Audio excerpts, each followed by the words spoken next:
Your anime has a pervert problem and I'm over it. お前はもう死んでいる。何? I'm of course being reductive. I've actually found some very chaste anime and manga, and I grew up watching Pokemon, which is as tame as it gets. You also wouldn't consider anything by Miyazaki sus. A goldfish. Sosuke! Ponyo! But what if you're not in the mood for art house cinema? What if, like me, you just want some mindless garbage every once in a while? Well, be careful clicking on random titles. Kamakatsu, working for a god in a godless world. Gross after one episode. Tsukimishi, Moonlight Fantasy. Pretty good, and an overpowered protagonist done right. Jobless Reincarnation. What the holy hell? Campfire cooking in another world with my absurd skill. Awesome. Nothing skeevy. Homie got a little pet dragon, a little pet wolf, a little squishy little guy. It's dope.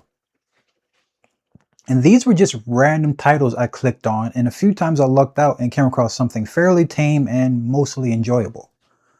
Other times I was skeeved out after a couple of episodes and never watched it again. You see, it's not so much a matter of the medium itself being deviant in any way, but the prevalence of content that's a little gross. And I'll be switching between the mediums of anime and manga, as one is just the analog form of the other. By design, anime and manga are mediums that allow for broad swaths of content. Everything from historical dramas, aforementioned Miyazaki flicks, to Goku with the munchies. The issues begin to arise with some of the depictions of women, and if we're being frank, little girls. In relation to wardrobe, temperament, and interactions with the predominantly male characters and fan base, the excuses are dubious at best, and at worst, acknowledgements of straight up CSAM. Specifically, I want to talk about the Lolita or the Loli problem. But before I get distracted, I want to thank everyone who supports the channel. If you haven't subscribed, please consider clicking that button below. Patreon is back up with sneak peeks of upcoming projects. Oh, and a blanket content warning. Nothing graphic, but still, it's a serious topic. If you're not a fan of anime or manga, you might be saying, Charlie, what the hell is a loli? Well, it's more or less an aesthetic, but it's far more complicated than that. Culturally, Lolitas are young women and men, mostly women, who dress in visual representations of Victorian-era dolls, covering head to toe to lace, ruffles, bows, all of it. And if that's where it stopped, I wouldn't be making this video. Also, I'm going to be using a fair amount of gendered language just because that's just how the cookie crumbles. Bear with me. The Lolita subculture occupies a complex place in both Japanese and international pop culture. And that's because the Lolita aesthetic is done by and part to escape the trappings of adult life. Within your real life context, a Lolita is generally someone who dresses like this mostly because they like it. It makes them feel pretty. It puts a pause on the daily minutiae of the rat race and lets its practitioners feel cute while doing it. This cuteness is a significant part of the subculture, as seen in the use of stuffed animals as accessories and dresses with childlike silhouettes. And one thing I noticed early on while researching this video is that Lolita fashion culture, especially in Japan, gets completely warped when repackaged for the world stage. The Lolita scene is rather tame when you look at it objectively. Most of the cuts are modest and designed to conceal more of the body. But there is this sort of distortion that happened when the original presentation of Lolita style was modified for Western consumption. The Lolita aesthetic follows specific rules. A Lolita's dress modestly conceals her mature body beneath ornately elaborate garments adorned with lace, ruffles, and bows. She poses and conducts herself in order to create a surreal and fantastic childlike appearance. Critics have accused those in the Lolita scene of being contradictory, arguing that while the fashion definition of Lolita relates to a modest, playful, innocent image of a young girl, it also suggestively plays with the idea of a young girl as an object of conquest. But, and I'll get to this point in detail a bit later, what if that suggestiveness is all in the eye of the beholder?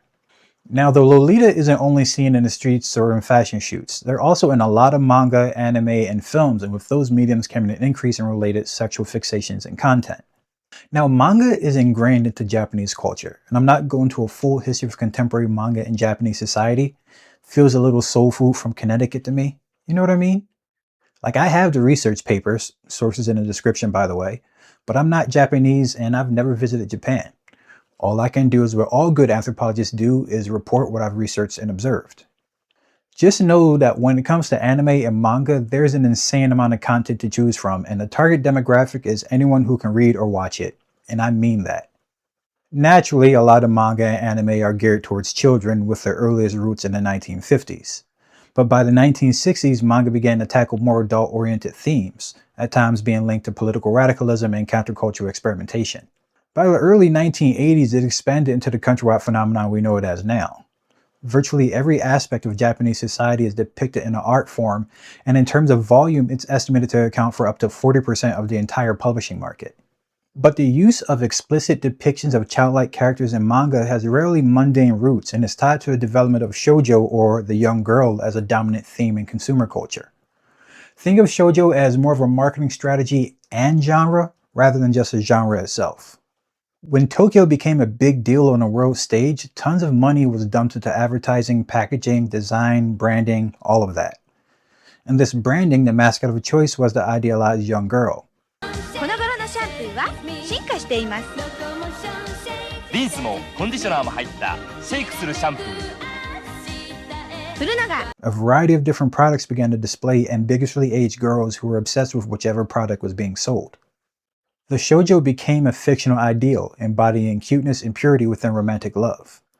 As time progressed, these attributes of cuteness, purity, and romance were attached to image of females at increasingly younger ages. Eventually, this led to a particularly strong cultural obsession with young prepubescent girls in the 1980s and 1990s. The Lolicon subgenre of manga emerged from this cultural obsession with the shoujo ideal. Let me preface this with a statement that there is no such thing as a good loli character. But to do so, I'm going to have to define what I mean by a loli, and it's surprisingly more complicated than you would first think. Are there simple, wholesome depictions of young characters in pretty outfits? Sure.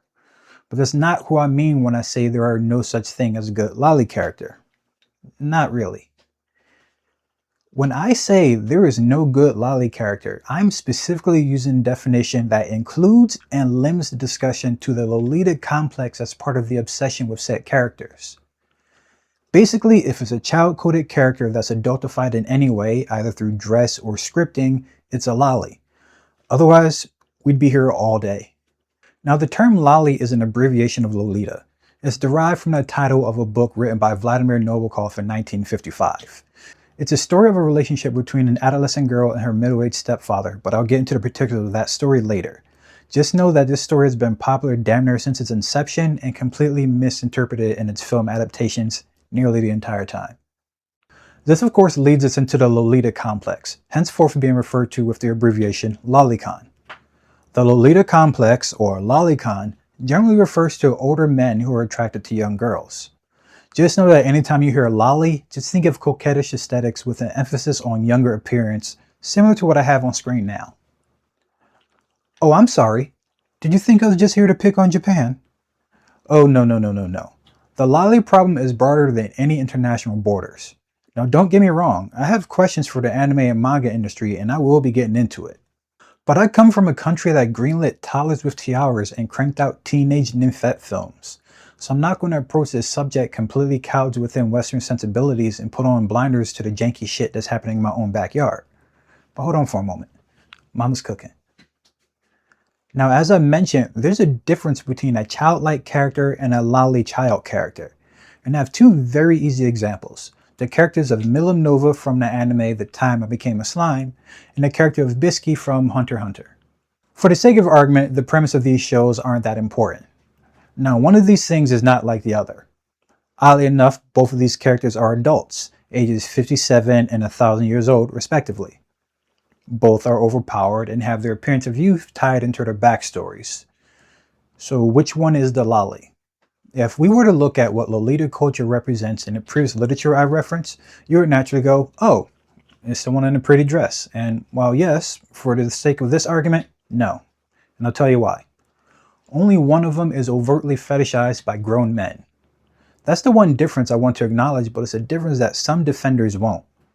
Don't get me wrong, a lolicon doesn't care about context and they will objectify any image of a young girl. But if I don't stop there, I'll have to dig into the entire age thing, and I'm not turning this into an anime channel.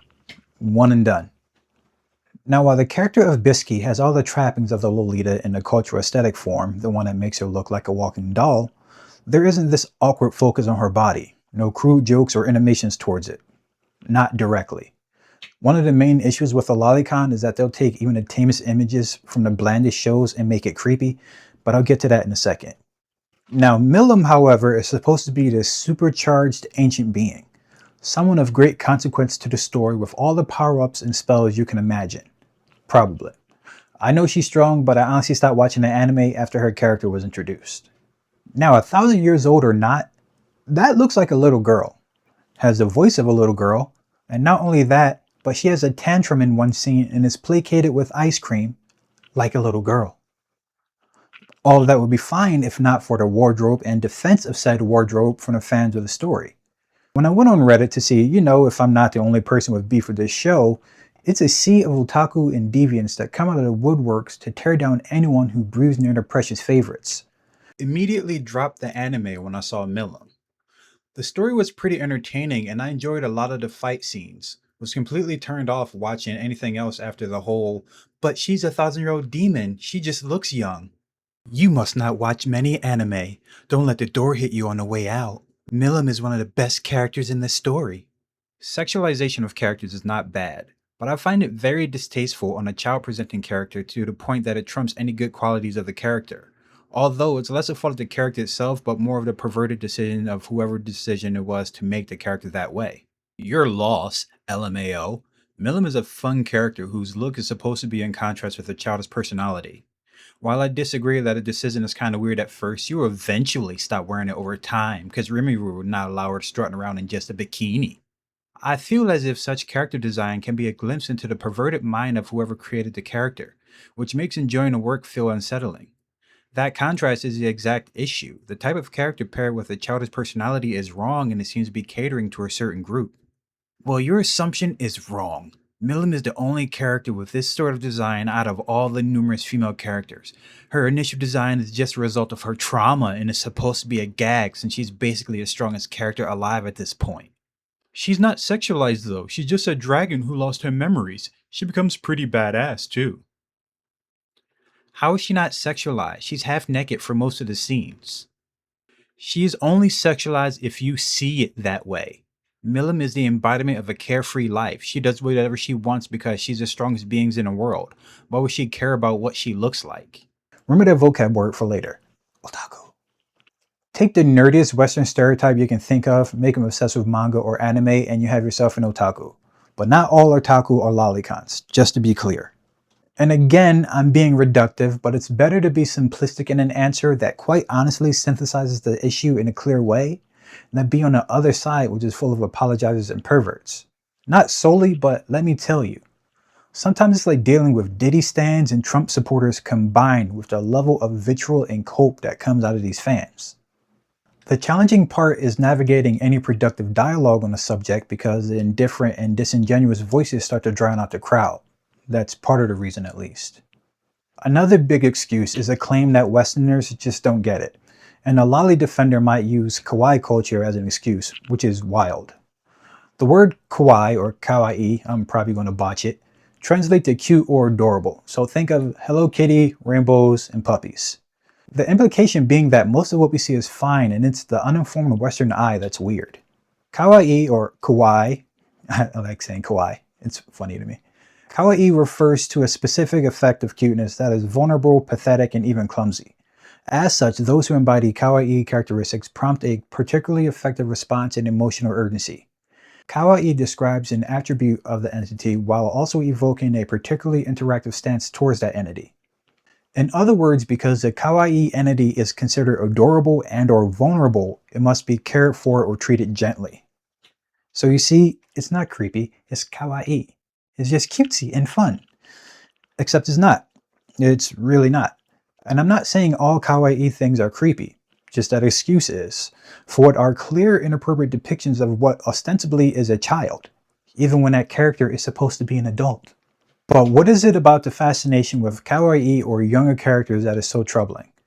Well, that leads to a more accurate term for this phenomenon, moe. And I'm going to pronounce it moe. I'm sure someone's going to correct me in the comments, but moe is kawaii for incels and otakus. So the term moe arose in Japanese fandom in the 1990s. It immigrated to America in the early 2000s. Conceptually, moe originally refers to a passionate but asexual fascination with emerging adolescents. It relates to a feeling of affection and almost parental protectiveness over characters who are innocent, cute, and just on the verge of maturing out of childhood. In other words, the moe character is the anime equivalent of the literary ingenue. Cuteness and emerging maturity rather than age were defining characteristics of moe status. Now, on the surface, a little weird, a little bit groomy, but I get it. I mean, I don't get it, but I understand why this sentiment exists. It's adults rationalizing an association with a fandom that, while isn't inherently pervy, has its full share of pervy participants, and people like to protect their favorite thing. Plus, as with other characters, the real issue is sexualization. That predator moving flocks, that name gotta be registered and placed on neighborhood watch. As I just mentioned, the problem with having any productive dialogue involving an anime medium and lolicons is partially fueled by disingenuous voices that, in my opinion, are far more comfortable with certain depictions of children than society would appreciate. Do you remember your vocab words kawaii and moe? Let's put it like this, and I'm not saying it's a pipeline or anything, it's more like patterns and engagement. But if kawaii culture is a fascination with all things soft and adorable, and moe refers to a passionate obsession with kawaii or adorable characters, loli is when that obsession turns carnal. It would be different if A, the breadth of samples wasn't so large to choose from, and B, if it were the example of the extreme minority, like in the case of brony culture. For those of you who are unaware, a brony is a teenager or adult male fan of the My Little Pony franchise. And outside of a subset of fans, most are just your average musty little nerd that found a product they're obsessed with. Found it to be very interesting that a fandom of grown men getting interested into My Little Pony. A lot of bronies make what's called a pony sona, so they have a pony representation of themselves. This is a brony convention. Who are the bronies? In their paper, The Retrofuturism of Cuteness, researcher Justin Millis juxtaposes brony and Japanese moe otaku, adult men with a predilection for anime targeted at young girls and fan productions that portray cute female anime characters in explicit ways. Oh, and I make the designation of extreme minority in that bronies tend to allege that not all of them are into the sexual aspects of the fandom, whereas a lolicon is gonna lolly. The 2012 Brony documentary depicted men who flocked to the show because it served as a venue for them to embrace their girlier interests and tendencies. We live in a society with segregated male and female values where men are meant to be strong and stoic while women value sensitivity and tender friendships. My Little Pony acts as an outlet for men who believe in expressing those so-called feminine values. What I'm gathering from today, brony culture is a lot about bonding, friendship, escapism, and an outlet. It's a community for a lot of people who don't have traditional communities. I mean, you can relate bronies to just about any other fandom. Swifties, Trekkies, Packers fans. What such examinations of bronies either neglect or downplay are the erotic facets of the fandom, specifically the practice of clopping, brony slang for fapping to images of female pony characters. Such images, most commonly found online but also at brony conventions, depict the friendship as magic ponies engaged in a wide spectrum of poses and erotic acts. This is a family-friendly event overall, but also the schedule on their public website shows a lot of 18+ only events happening at night. The massive controversy of whether or not bronies are perverts for liking a traditionally feminine show has deeper roots than what a person may think. The main issue stems from people not accepting other people options to explore gender fluidity. Most of the characters of the show are majority female. A lot of male fans would represent themselves with female pony sonas, and that actually led way for a lot of realization of trans identity and inclusivity. People also have problems with the bronies who participate in the more sexual and graphic forms of the My Little Pony fanfiction, which is understandable because it does sexualize these feminine and childish ponies. Oddly enough, the literature regarding men that read or watch shoujo are limited in connection with the lolicon, unlike with bronies in the My Little Pony franchise. This may be because there was never any intention to sell My Little Pony to an adult male audience, whereas anime has niches that specifically cater towards that exact demo. Not that men don't read shoujo, it's just that the men who read it tend to not read them for any illicit reasons. In an essay written for the International Manga Research Center at Kyoto Seikai University, sociologist and manga fan Ito Kimio writes, I was an enthusiastic reader of shoujo manga. Respectively, I see that I was strongly attracted to its expression of feeling out of place. For example, let's consider Lady Oscar, or The Rose of Versailles, and The Aim for the Aces, serialized in weekly shoujo manga magazines back then. One is a historical narrative of fights and battles, and the other one is a sports story, which are both themes often seen in boys manga. But the heroines of both stories constantly have a sort of discomfort about themselves and their surrounding society. This discomfort comes from the very fact that they are women. If shoujo manga is entertainment directed at girls, and it's an expression of girls' agency, then it kind of tracks as to why there's limited interaction with the media from the Lolicon. Men who pursue younger paramours tend to do so with the idea of having someone to mold into their ideal image. Let's expand on it like this. I want to play a little game. This is mostly for men and those socialized as male. Put down a finger every time you hear an adage some other man has said before. Older women have too much baggage. Yeah, but she's so mature for her age. If there's grass in the field, play ball. Feel gross yet? Yeah, me too. But an uncomfortable number of us have heard these sayings. Now, whether or not these comments were made in jest or sincerity isn't the point. It's the normalization of the language and attitude, because that language is more of an exaggeration than an extreme, but I'm getting ahead of myself. If you're a normal person, you're probably a little skeeved out by those adages I just referenced, particularly that last one. Maybe it feels like the language is tarnishing something pure, tainting the idea of childhood innocence, and that's what will guide us to my next point. A common excuse in the online discourse is claiming that anyone who points out the issues is a creepy one, because the content is not intended to be creepy. The argument feels contradictory as it wants to use childhood innocence as a shield and a spear. How dare we accuse something with a child ingenue of being inappropriate just because she dresses skimpily and has lewd conversations and is engaged with the fan base as if they were an adult character? How dare we?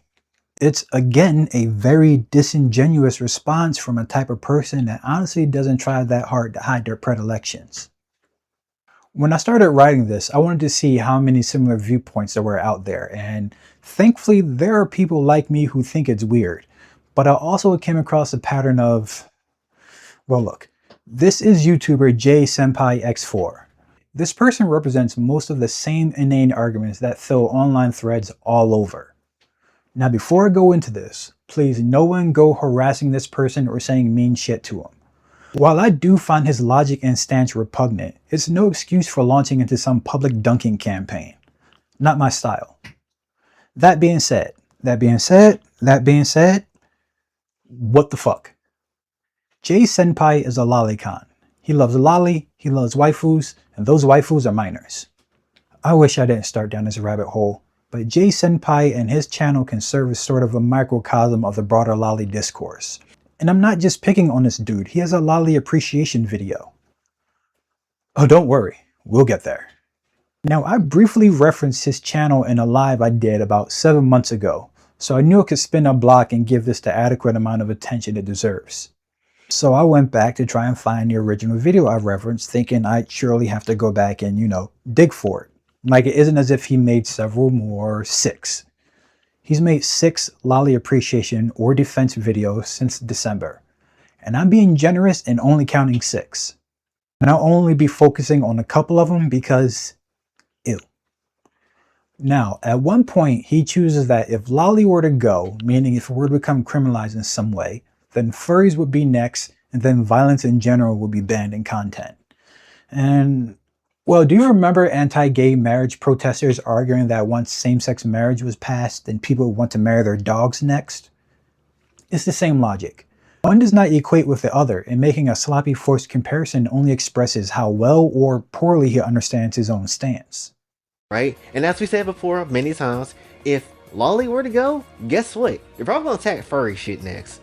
And then they're probably going to attack violence again in games and media and shit like that next. Until they basically control effing everything that we like.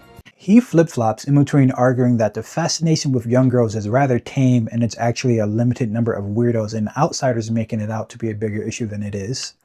Or his other take, which is, Well, of course, if it were real, it would be wrong, but it's fake, so it's no big deal. Anime has a lolly problem.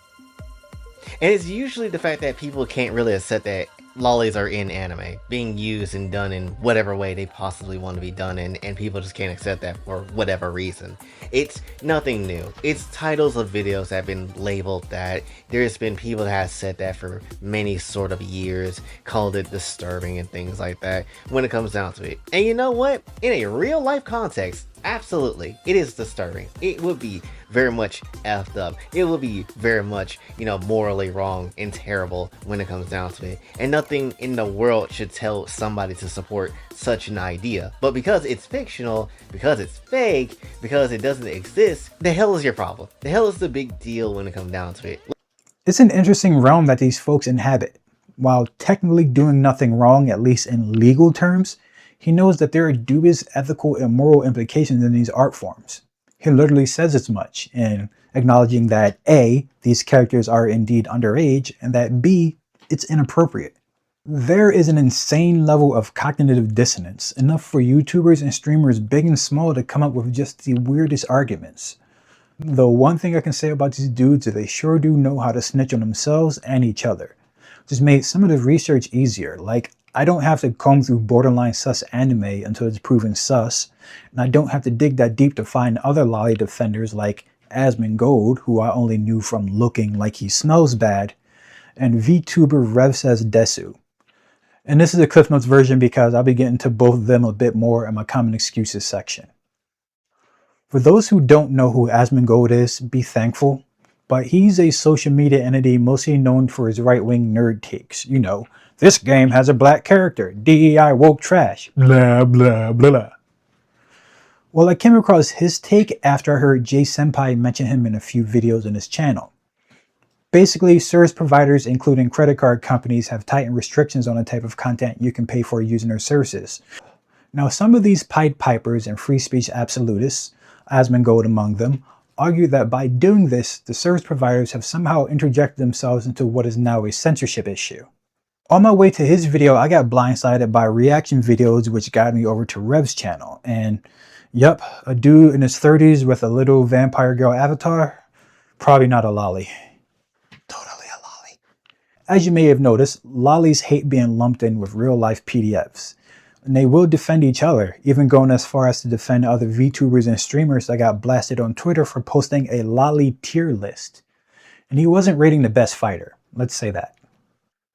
As far as Asmon goes, well, I don't know if I would straight up say they're a pedo, right? Because it's like that word just has so much weight to it. Of course. It has so much strength to it. Is it really worth like watering it down for just creeps that are looking at pictures on the internet? Of cartoons. Like, I don't think so. Like, I don't know. But like, there's definitely a gray area. And what I said is that for everybody who was saying that, oh, it's not that bad, oh, it's not that big of a deal, it's totally fine, would you want a person that you knew was really into this stuff watching your kids? Absolutely fucking not. I totally agree with you. And that right there, that spread, that is the perfect explanation of the intellectual dishonesty. You can see her die inside the moment he comes to lolly defense. A few moments later, you can see them both realize that they might be in a room with a lolicon. Which is my exact point when I say there is no such thing as a good lolly character. It's not a matter of being into things that are soft and adorable like kawaii culture, or even a passionate and allegedly platonic infatuation like moe. It's an inappropriate adult relationship that the lolicon wants to have with the lolly, even if the character was never designed with any fan service in mind. Like this. This is Anya Folger from the anime Spy Family. Mom's an assassin, dad's a spy. This adorable little munchkin has telepathy. It's a cute show, you should check it out. It's completely lolly free. Not that stops a lolicon, because some of them take fan art that puts this character in adult situations. J Senpai has 2 videos where he argues in favor of the practice. And as I mentioned before, please don't go harassing this dude, plus I don't want him to get the traction that rage responses would give him. Let the channel tank. Let's just be absolutely real. Things of what lolis do in anime is really nothing new. This is nothing to be surprised about, because literally, if you really were to probably take a look and take a guess at every country, everybody has technically done something weird and inappropriate with an underage character in some piece of fiction. Japan has done it, obviously, with anime. You do have America that's probably done it with their advertising and, things of the sort, like books and comics and stuff like that. You obviously have novels in Europe that's also very much having a subject matter like that. And I'm glad he brought that up, because it leads me to my next point. God bless the USA. In 1996, just 2 days after Christmas, the body of 6-year-old JonBenet Ramsey was found. It's a tragic tale that led to numerous documentaries and news stories, and to date, a killer has never been found. Parents did it. Excuse me. Now, for those under 35, and Jesus Christ, I'm old, JonBenet Ramsey was a child beauty pageant star. She won competitions all over the country and garnered a fair amount of attention in those circles. She also became the center of another issue, that of intentionally or unintentionally exposing children to the risk of child predators. Now, one of the many theories as to what happened blame an outsider, and given that there were 38 registered offenders in the family's area, the theory holds a little merit. But the controversy also brought attention to the child pageant industry as a whole. At a quick glance, it's parents that are really into playing dress up with their kids, but only at a quick glance.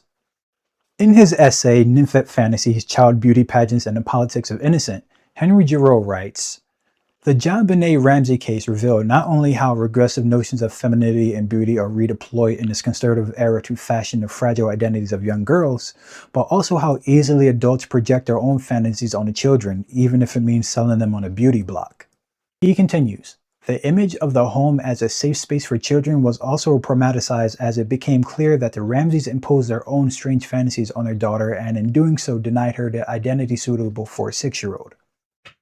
While there is no direct Western comparison to the loli as depicted in anime and manga, that doesn't mean it doesn't exist. One of the biggest arguments that J-Senpai and other online Lolicons use is that the cultural differences, or the West hates anime. But that's quite honestly one of the laziest copes the loli has in their repertoire. The simpler reason is that people are made uncomfortable by depictions of minors in these situations, and for lack of a better term, it's a challenge to the idea of childhood innocence. If innocence provides the moral ethos that distinguishes children from adults, the discourse of the disappearing child signals that childhood is being threatened by forces that tend to collapse that distinction. Western beauty values for women have a hyper-focus on maintaining youth at all costs. Since the late 90s, trends of what a woman should be became correlated with youngness, including a removal of body hair and a preference for being short and thin. When the issue arises of why women's beauty and sexual standards are known to be so unattainable and unrealistic, it is because they are based on childlike features. This uncomfortability leads into how our culture has normalized the pedophilic nature of the expectations of women. Women will literally never be freaking free. Stop shackling yourself to beauty standards that were created by men that were attracted to children. I'm so petite, I'm so small, I'm literally hairless. Oh my gosh, I don't have armpit hair. Oh my gosh, I'm so petite and small and he towers over me and I'm so little and tiny and he's so big and tall. It's disgusting. Stop it. It's nasty. This is literally the reason why some women believe there's genuinely something wrong with them, because they don't look the way that they looked when they were like 12 and they're 35. Like literally all of these beauty standards are literally made to make normal women with normal bodies, women with normal features, feel like there's something wrong with them for not looking like a freaking 11-year-old. So if women are being infantilized to fit certain standards, what would the inverse look like? Probably a lot like child beauty pageants and dance competitions. But who are these events really for? In what world is there a need for a bathing suit contest? There is obviously a financial incentive for vendors and cosmetic companies, but the prizes aren't large enough to recoup any investment for the parents. And speaking of parents, we'd like to think that they're the sole spectators for these events, but they're not. They're not. And it's gross. But is there anything that can be done aside from canceling the competitions? Sure, that gets rid of one venue of exploitation, but it doesn't do anything for the cause, especially when the cause is directly tied into that idea of childhood innocence and that perpetrators of harm are actively chasing it. Innocence mystifies the sexualization and commodification of young girls who are being taught to identify themselves through the pleasures and desires of the adult gaze. The child becomes the principal incitement to adult desire, but the pedagogical and commercial practices at work in such construction remain unexamined because they take place in acceptable cultural forms such as children's beauty pageants. To say Western beauty standards are PDF coded is both extreme and an understatement. Just by proxy of the overall mass of Western nations, it's impossible to truly identify a single standard of beauty. And when you factor in regional, social, and ethnic differences, the pool gets even murkier. But as previously stated, Western and specifically Western Anglo-European beauty standards tend to value a combination of factors: height, hairstyles, and weight that tend to skew younger. A lot of white men want women to look like children. The beauty standard is to be as skinny and frail as possible, to the point of borderline starving yourself just so you can look good to men. Any sort of curve or hips is considered fat, and literally if you're over like 135 pounds, people will start calling you fat. Body positivity is literally not a thing, and I think that's why the pressure to go on Ozempic is so strong for a lot of celebrities, specifically white women, so that they can fit the mold and be deemed attractive. But what's concerning about this is that the specific standards are keeping women physically very small. They encourage us to shave everything off so we're completely hairless, to not have any figure. And it just feels like a ploy to keep us weak and not feeding ourselves so that we cannot leave our husbands if we need to. I don't know if anybody else has noticed this, but the fact that the beauty standard is intentionally keeping us small feels like a way to further control us. Even by saying what to look like and do with our bodies, that's an attempt at control. And I've noticed that white men are really the only ones fitted to this demographic. It's not like this with men of color. Hell, I could have just used the term barely legal with zero additional context and most of you would still understand what I meant because it's that ingrained into societal norms. That's why I made the comment regarding ending competitions like child beauty pageants. It only addresses one opportunity of exploitation. An even bigger, worse, and ever-prevalent industry to interrogate is film. Now, most of us are too young to remember who Shirley Temple is. I mean, I only know who she is because commercials for her old videos would pop up when I was watching Cartoon Network as a kid. But from the height of her fame even up to today, there has been debate as to if all the infatuation with her was as innocent as it appeared. Sure, she's innocent, but what about all the people around her? The topics of the films were incredibly inappropriate. Temple described them as takeoffs of adult movies. One of the characters she played was named More Legs Sweet Trick, a pun on a film star Marlene Dietrich.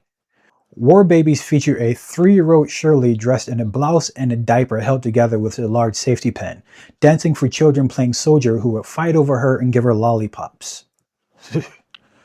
For good reason, I'm not using clips of any of this. But her story is just a tip of a very large PDF-filled iceberg. I went to MGM for one picture, thank goodness only one. And when I got there with my mother, we were separated. She went into the office of Louis B. Mayer, and I went into the office of Arthur Freed. And he was going to talk to me about a movie he wanted to put me in. I'm 12 years old, you know. And I thought he was a producer, but instead he was an exhibitor. And I'd never seen anyone naked before, except myself. So I had no clue about what was happening. And so it struck me so funny, I laughed at him. And I laughed uproariously. I had tears, you know, and he got infuriated. And he said, out, out, out, go. Did you tell your mother? Well, I was very quiet. I went down and met her in the lobby of the administration building. She came out very quietly from Louis B. Mayer's office. And we walked hand in hand silently to the car, which was unusual. We got in the car driving home. I said, Mom, you won't believe what happened to me. And I told her what happened, and she got kind of quiet, and she said, well, you don't know what happened to me. And Louis B. Mayer wasn't as bad as Freed was to me. He tried but he came on to my mother. And so we both decided that we didn't like MGM much. It was, you know, it was better at Fox. The American Loli hides in plain sight, under the guise of the child ingenue or teenage nymphet. And Western film culture tends to place more blame or intention on that of the child in question. It's almost as if by wagging a judgmental finger at the subject, the audience can wash their hands of any culpability. And there are literally hundreds of examples. I'll read off a few titles and their descriptions from IMDb. Lolita, 1962. A middle-aged college professor becomes infatuated with a 14-year-old girl. Weekend with the Babysitter, 1970. A middle-aged husband falls for his children's teenage babysitter. Anita, 1973. A troubled teen girl seduces every man she meets. I know what you're thinking. Charlie, those are movies from a bygone era. Okay, how about we fast forward up a little bit. Lolita Remake, 1997. I'll get to that. American Beauty, 1999. A sexually frustrated suburban father has a midlife crisis after becoming infatuated with his daughter's best friend. Let's jump forward again. Minnie's First Time, 2006. A rebellious girl hooks up with an escort agency where her stepfather is a client. The Babysitters, 2007. After fooling around with one of her customers, a teenager turns her babysitting service into a call girl service for married guys. I think I've proven my point.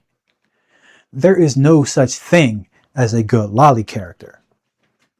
It appears to be two crucial differences, or in my opinion, the illusion of differences that separate criticism from mediums like anime and its Loli issues, and Western media and its Loli issues.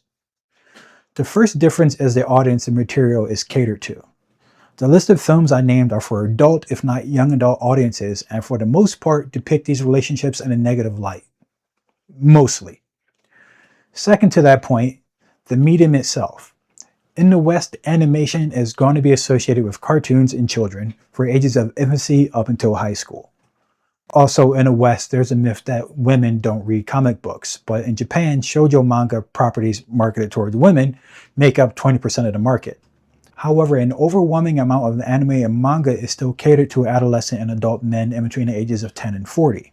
But I'm not so sure that's enough to truly separate it. After all, there's no such thing as an anti-war film. That's a quote attributed to French filmmaker Francois Truffaut. Essentially, his logic was, by virtue of depicting war in film, you end up glorifying combat and making a pro-war film.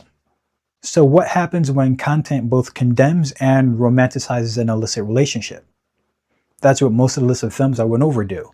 While some steps are taken to insinuate that the adult men at the core of these interactions are in the wrong, oftentimes they're shown as misunderstood. A troubled middle-aged man just slowly watching life pass them by. Then out of nowhere, this young girl enters the picture and now it feels like there's meaning to life. That's a big problem with any adaptation of the Lolita. There's always focus on a child in a way that gives credence to the idea of mutual longing, when that's not the case in the book. And in real life, and listen to me when I say this, when it comes to an underage person, there is no such thing as mutual longing. Thank God for consent laws, which by the way are not for grown men to know the legal limits, it's so teenagers don't go to jail for what they get into. Now we know what these movies are supposed to imply with their messaging, but they also do way too much to normalize certain behaviors. And our problem with normalizing certain behaviors is that it can make it easier to lead or groom an impressionable mind into viewing abuse as normal. With these ingenue films, as with Loli content, it's entirely too easy for an offender to use the content to groom children. The term grooming has generally been used to describe an offender's actions during their preparatory stages of abuse. Interestingly, scholars have identified three types of grooming: self-grooming, grooming an environment and significant others, and the grooming of child. I had never considered part A, grooming of self. Self-grooming refers to an offender's justification or denial of their offending behavior, and it may be connected to an attempt to overrule their own internal inhibitors, meaning at first they lied to themselves. Now parts B and C, grooming their environment and a child, are self-explanatory, but part C is what I'll focus on for now. The American Loli films I referenced could definitely be used to groom a child into believing that what they see on screen is normal. An offender could just choose to show select portions and a child would never know the full context of the film. Now take that logic and swap it with a medium that overtly romanticizes Lolicon. Do you see the potential for exploitation? Not only is there potential for exploitation, but the pipeline of adult femininity is filtered through the lenses of consumption. Or rather, adults assume values without engaging with younger generations, and based off those expectations, they market products or interactions they believe will signify the female experience. But even when a product sells or the trend sustains, they tend to be for different reasons rather than one would assume. Here's a good example. This is a Bratz doll. They became popular about 25-ish years ago, maybe a little bit more. When compared to a Barbie, there are clear differences, and it's these features that were the center of a bunch of self-righteous uproar. Some parents felt that the lip and eye proportions sexualized the dolls in a way that Barbie didn't, and I'm not going to touch on the racist undertones of the whole debate, just know that I know. But these dolls were accused of being too sexy. Borrowing from the lexicon of the time, the kids reported liking these dolls because they were hot, but not in a way that adults use hot with its adult association and meaning. Essentially, hot meant stylish and cute. They were marketed with more updated fashion, and when it comes to young girls of color especially, it brought representation that was, and probably still is, missing in the market. There has long been argument that a girl's age and development trajectory from childhood to womanhood have come to be addressed based on the adult imagination. And according to the American Psychological Association, the marketing of sexualized products and the age-inappropriate treatment of girls as though they possessed a mature adult sexuality make pre-adolescent girls vulnerable to psychological damaging consequences, such as disrupted cognition, negative emotions like shame and anxiety, disordered eating patterns, depression, and disturbed sexual development and diminished self-esteem. Now, with that logic in mind, can a nymphet film or anime with loli aspects be considered progressive if it condemns the issues, or is it by virtue of depicting certain acts no better? I'm curious to what you all think. I mean, I know what I think, but is that just because I have a sensitive stomach for the stuff? I like to think I'm more ethical or tuned in, and that's why loli bothers me so much. But that would imply that anyone who lacks issues with it lacks ethics. And is that a fair distinction to make? I mean, after all, there's no universal definition of what is ethical or moral for that matter. In fact, the ethical and moral gray area that loli seems to fall into allows those with, let's call it, certain predilections to hide behind numerous excuses, and I want to go over a few of them. Excuse number one, it's not real. That's the excuse I find to be the most prevalent. Because we're speaking about an animated medium, there are obviously no actual children involved. But it appears to be a selling point for the Lolicon. The idea that it's wrong in the real world but fine because it's fake is a common refrain. A challenge to any accusation of real-life PDF attitudes can lead into comparisons of loli with violence in media. But just because I've watched all the John Wick movies doesn't mean I'm going to go on a pew-pew rampage. Just like watching a pit isn't going to lead to an increase in medical school applications. No one can afford med school anyway. But an increase in loli content has led to an increase in Lolicons, specifically Lolicon teachers, which have become a big issue in Japan. In 2015, the Education Ministry disciplined 205 teachers for lewd behavior, and articles are written about the loli teacher problem, so obviously fictional representations can still have real-world consequences. Excuse 2. The canon age of a character can be used as an excuse, like with the reference to the character Milim Nova. According to the show, she's 1,000 years old. But as I mentioned, she looks and sounds like a child. Rev says Desu is part of a growing online community that likes to use canon and technicalities like the actual age of a character to excuse their predilections. In his terms, he likes to blame the modern audience, which generally equates to anything left of center. Trans Wonder Woman, got a rant about it. A Woman in God of War, got a rant about it. But his recent bread and butter has been defending a new game that came out.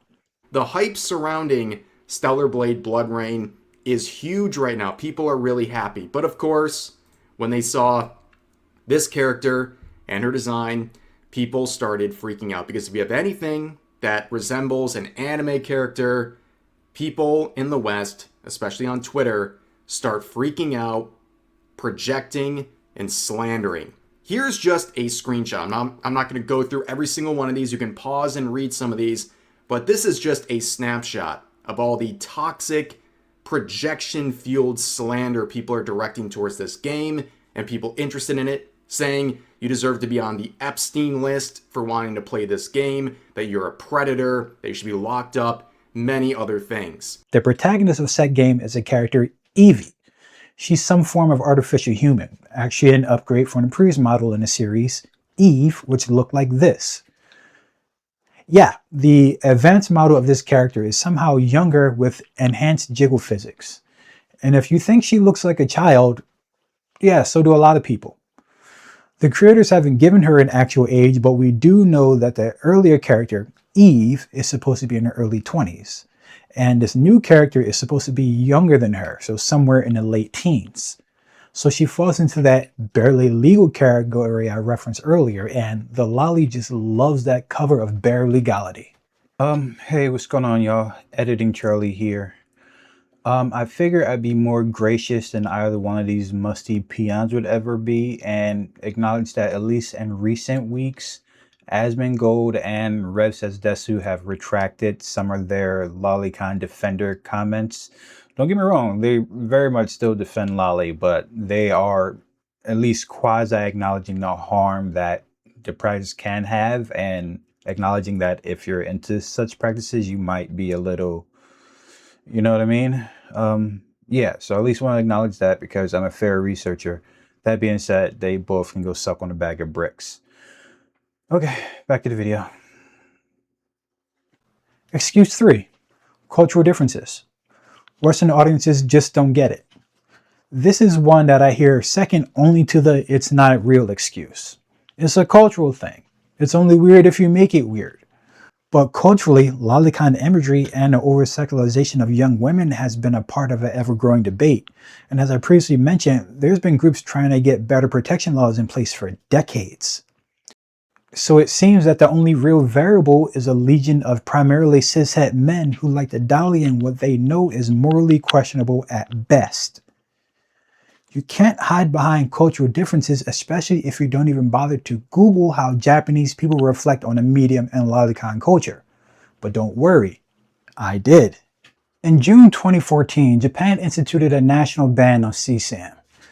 Actually, it was more of an amending a different law that was already on the books from 1999, but basically up until then, possession was quasi-legal. Distribution, not so much. But when it comes to manga and anime, it's still legal. That does not mean that there has never been resistance. In the late 80s and early 90s, after some very graphic events that I'm not going to describe involving a 27-year-old man, several organizations formed in an attempt to ban harmful manga. The latter end of this resistance coincided with the United Nations World Conference on Women, where Japan revised its laws aimed at creating resolutions to gender disparities in Japan. As usual, when one oppressed group stands up for themselves, there is backlash. A backlash that scholar Naito Chuzuko describes as reprisal for what primarily conservative men called gender bashing. This partially explains the loli acceptance in contemporary manga discourse. Essentially, she argues that a combination of neonatalism and Japanese media storytelling practices have led to a loliconized society. Specifically, she uses the term loliconization phenomenon. This indicated the commodification of children, young girls, and young women as sexual symbols in society. She further argues that when men begin to lose their privilege, the symbol of women as a commodity is replaced with the proxy symbol of young girl. Once the position of the symbols of women and young girl are reversed, the young girl, through her youthful innocence, made to lack a will of her own, and the ideals and delusions of a male gender can be freely projected onto the blank slate symbol of the young girl. As with the American incel, the Japanese otaku may consider themselves low on the romantic or societal totem pole. In this, a shared notion of victimization has kind of popped up. You know the rhetoric and buzzwords: modern audience this, feminazis that. With this truly stemming from a collective loss of identity. Which is probably why the movement for more censorship was met with resistance and eventual backlash. You see, that 27-year-old man I referenced was branded as an otaku. Again, think your stereotypical Western nerd obsessed with fantasy worlds and manga. Due to this, the otaku became synonymous with the lolicon. The national debate became so prevalent that it created a sort of reaction. Media outlets were accused of otaku bashing, and manga artists began to do everything they could to avoid any regulations, including establishing a counter-movement aimed at earning the same status for manga writers that independent practitioners of the fine arts have. Basically, full creative control and a right to self-censor. The laws that were amended in 2014 clarified any legal gray area involving real depictions of children, defined as anyone under the age of 18. But because the statute also includes language that references the Cultural and Artistic Activities Act, which provides for promotion of manga and anime as forms of important Japanese cultural media, basically, the 2014 amendment protects all forms of manga, including Lolicon, from criminalization. The paper I just referenced is actually a treatise arguing that the 2014 law doesn't do enough and should be again ratified to apply more stringent laws regarding lolly works in manga and anime. It was written 11 years ago, a year after this law was amended, but there hasn't been much movement. A large part, again, are Lolicons posing as free speech absolutists, until you criticize their speech or behavior, of course. Well, that's how I'm using my free speech to express that I think theirs is a fucked up excuse to be predatory. The backlash tends to be swift in these cases, swift enough to realize that there are way too many people okay with it or okay with ignoring it. About 7 months ago, I put out a random post on YouTube. Anime has a lolly problem, and I'm kinda done. And while most of the likes and comments agreed with me, there was clearly some who take major issue with pointing out something as obvious as inappropriate depictions of minors. I uploaded that post and immediately lost 30 subscribers. 30 in like an hour and a half. It's confusing and a little appalling. I'll track how many subscribers I lose in the first couple of days after I drop this video. We all know that the lollies aren't going to make it this far. Now, I don't think lolly belongs anywhere, and that's just my personal feelings about it. There is no good lolly, period. Animated, ingenue, retelling, whichever. Any attempts at adaptation do little more than showcase these predilections like I referenced earlier with the Lolita film adaptations. But as for now, the lolly problem is here to stay. The only way to get rid of it completely would be to somehow sway minds to not only acknowledge the potential harm, but actively work to change attitudes around gender too. But can that market be subdued? Can an entire genre cease to exist because we collectively accept that it's inappropriate? You tell me.